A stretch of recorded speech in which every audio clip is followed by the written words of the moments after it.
What is up, fight fans? I'm Jason Burgos for Sherdog.com, and I am joined by a guy you can't help but be happy for. He made his UFC debut in May with a submission win over Tim Elliott. Then he made his debut in the top 10 of the flyweight rankings the next day. And soon after, he was able to give his 2 weeks notice and quit his day job, something we all wish we could do at certain points of the year. Now he returns to the octagon at UFC 253 to face off with the number 7th ranked Kai Kara France, and that man is the one they call Raw Dog. And he is Brandon Royval. Mr. Dog, sir, thanks for the time to talk your return to the octagon.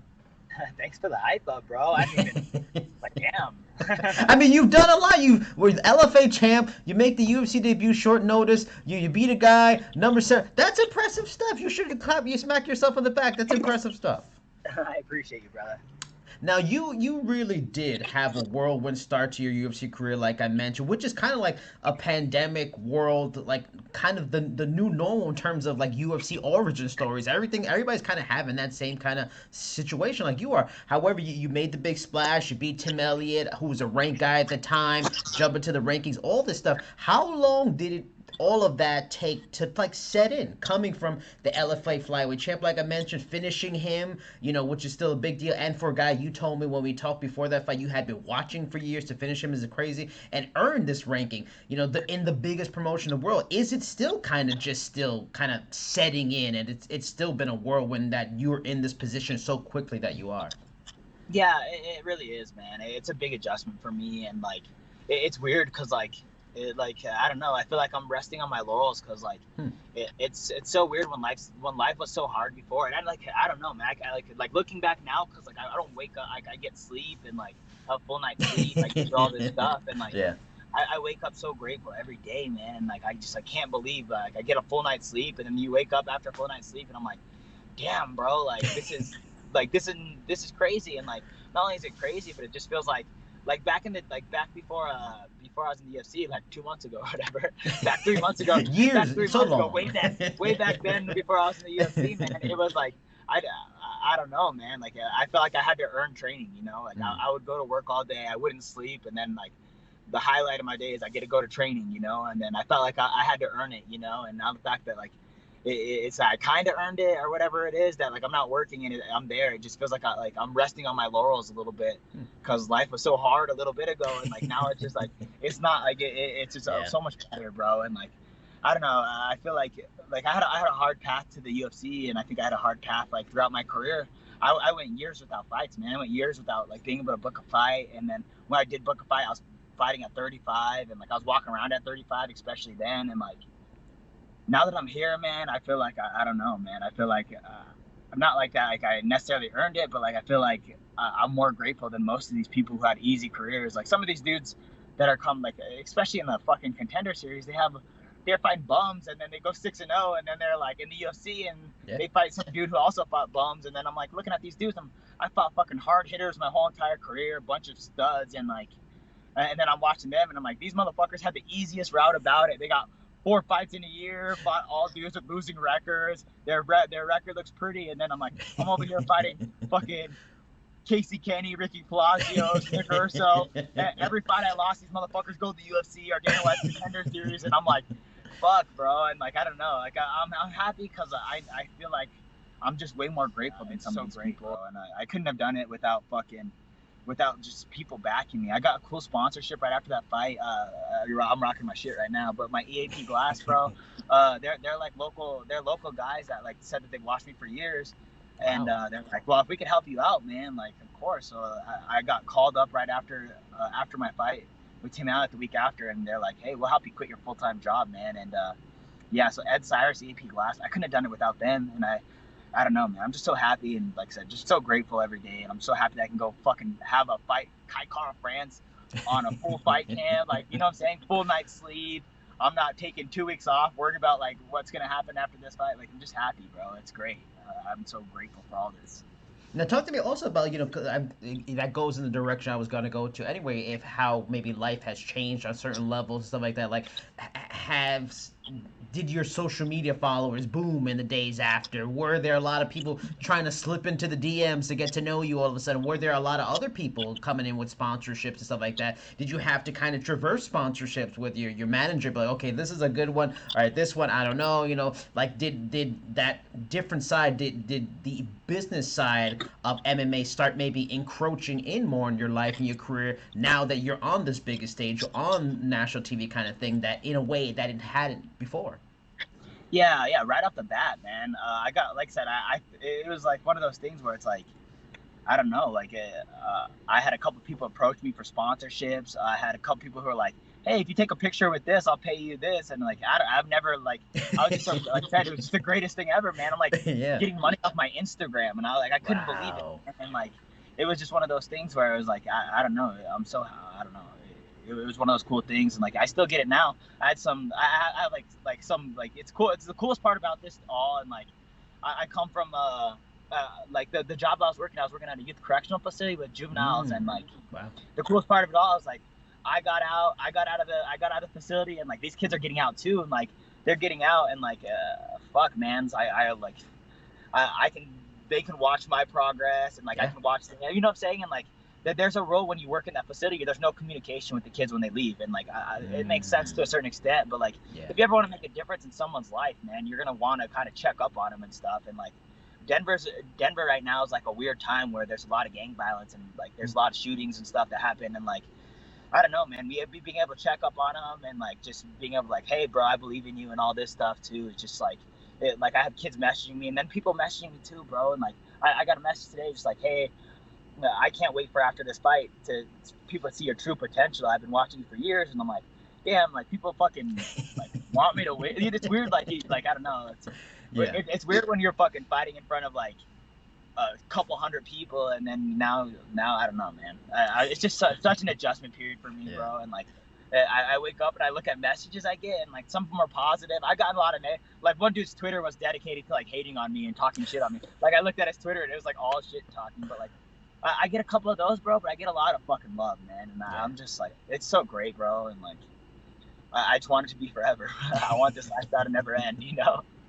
Now let's talk about the continuing of this lifestyle in this fight that's coming up with Kai Kara France. An opportunity it is to maybe jump right near like the top five with the win. He had an 8-fight winning streak that was ended by Brandon Moreno in December. He's since bounced back from that fight, but the Moreno fight intrigues me because I feel like it's a game plan you could follow as well. This isn't to say you and Brandon are like the same kind of fighter, but there are similarities in your styles a bit. Do you look at that fight and see a lot of things you can mirror against Kai, or do you feel your road to victory against him is gonna be different?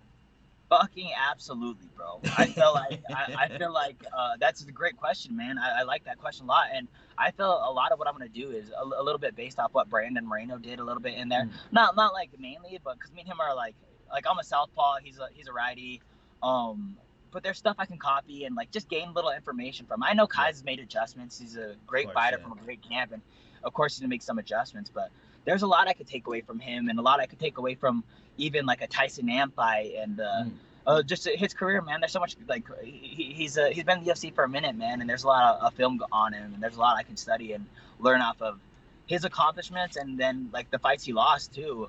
But that's a great question, man. Brandon Moreno put out a fucking like it's a good fight, but he did a lot of good things that like maybe I could capitalize on, and like I said, just he allowed some openings, you know, that I can kind of capitalize on, and I'm actually really grateful I could go back and watch that fight and study some things, and yeah, definitely, man, definitely. Brandon Moreno did a lot of great things, man. You guys are managed by the same person.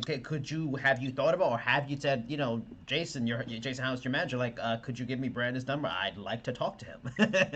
Right? No, I didn't necessarily go that far. 'Cause, like, the real life too is like Brandon Moreno is a potential person that I'm Very gonna true. fight, a Very potential true. person that like I'm trying to, you know what I'm saying? Like I'm not trying to like hate on the dude or anything. Yeah. Because he's awesome, and he's like fucking bro. Everybody has to love Brandon Moreno, bro. He's such a fucking cool fighter, and like he's screaming in the middle of the match, and like let's go, and like bro, I don't know, man. I love him as a fighter, but at the same time, like I want what he has, bro. Yeah. I want what he has. When I was in the LFA, I was like number one, like there's a champion, and I was number 2 ranked, and then Brandon Moreno got cut from the UFC.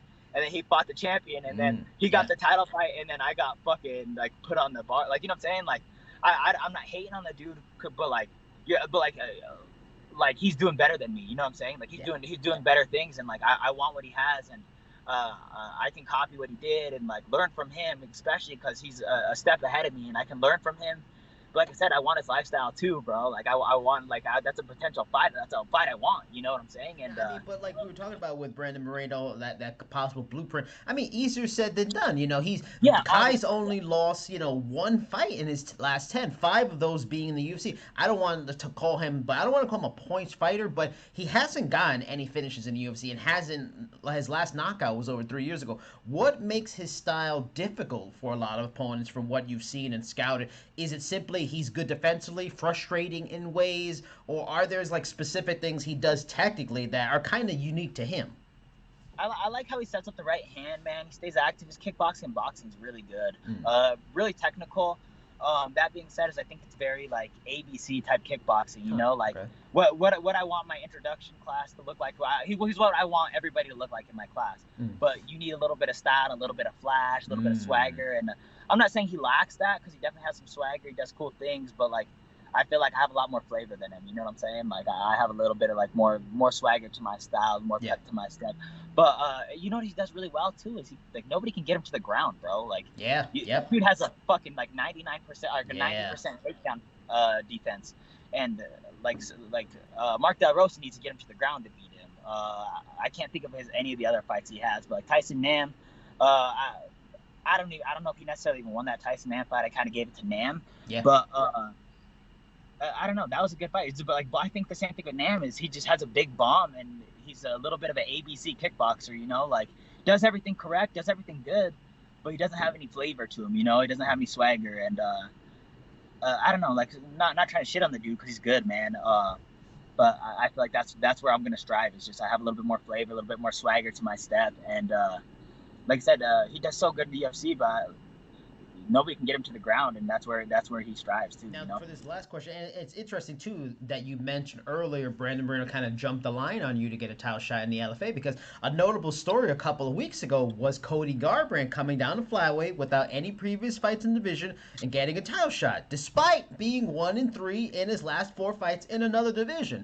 And in doing so, he leapfrogs Moreno and someone you trained with recently in Alex Perez, 2 fighters that have very fair cases and are deserving of a title shot. When I talk to fighters about something like this, because it's common all the time now in the UFC, most of them aren't really bothered by it. A lot of them don't care, or they feel it's a great addition to the division if it's a big name. But considering that, and considering what happened to you in the LFA with Brandon Moreno, does something like this kind of bother you on some level? And you feel for an Alex Perez, you feel even for Brandon Moreno, like, damn, they've put in the work in this division. They should be getting a title shot, not the name from another division who hasn't even been as successful lately.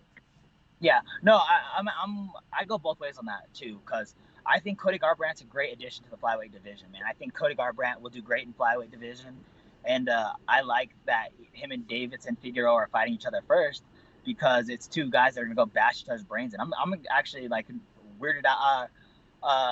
Like, I'm surprised that if like any flyweights aren't like 2 like these 2 guys are gonna beat the shit out of each other, bro. There should be head damage in that fight for sure. Like, they're gonna take years off each other's career, bro. And then we gonna fight one of them right after that. Like, but that being said, I feel so bad for Brandon Moreno and Alex Perez, who's just earned their stripes and they're right there. You know what I'm saying? And then both those guys think they're gonna fight Davidson Figueroa next, and then it doesn't happen. So like, I feel for them, man. And like I said, I've been in that position, bro. I've been in that position where I'm like, all right, I'm about to fight for the title contention, then flyweight division gets cut, and next thing you know, Brandon Moreno's fighting for the belt, and I'm like, that son of a bitch. But I feel for him, bro. But I also think that one of these dudes are gonna fight the champion next, and the champion next is gonna be compromised, because both these dudes crack, and they're both wild, man, and they're both gonna probably take a fucking year off each other's life in this fight, man. So as a fan, I couldn't be any more excited for it. And like, and like, as a fan of the flyweight division, man, I don't want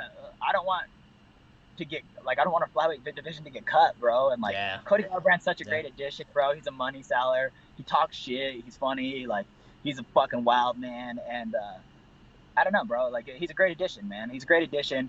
And who am I to say out of everybody? I fucking fought number 10 in the world, but like, for my UFC debut, bro. I can't, like, I should shut up if anything, like, cutting corners. But Yeah, he was a bantamweight champion. Like I get it. I get it.